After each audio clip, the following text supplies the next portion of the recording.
నమస్తే, నేను మీ శివకృష్ణ బోరాడ. ఈ రోజున చాలా మందిలో ఒక చెడు ఆలోచన విధానం అనేది పెరుగుతుంది.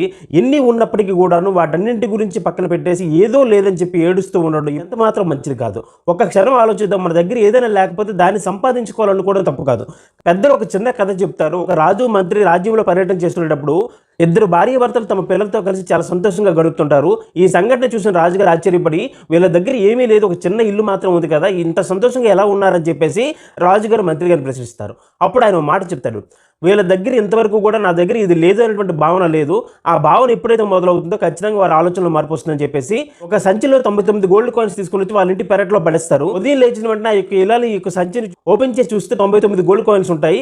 వెంటనే భార్యాభర్త ఎదురు కూడా మరోసారి లెక్క పెడతారు. ఎన్నిసార్లు లెక్క పెట్టినప్పటికీ కూడా 99 వస్తాయి.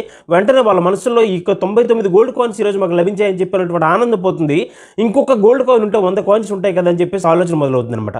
ఈ ఆలోచన మొదలైన మరుక్షణం ఆ భర్త ఏం చేస్తారంటే ఆ రోజు నుంచి తిండి నిద్ర ఇవేవి లేకుండా ఎలా అయినా సరే మరో గోల్డ్ కాయిన్ సంపాదించాలని చెప్పి ఆహారనిస్తులు దాని గురించి ఆలోచిస్తుంటాడు. అక్కడి నుంచి ఆ ఇల్లు నిరంతరం గొడవలు ఘర్షణలతో ప్రశాంతత కోల్పోతుంది. లేని దానికోసం అతిగా పరితపిస్తూ ఉన్న సంతోషాలు విడిచిపెడుతున్నారు. ఈ జీవితం యొక్క విలువ తెలుసుకుంటూ మనశాంతిగా సంతోషంగా ప్రశాంతంగా బ్రతుకుదాం. ధన్యవాదాలు. జై హింద్.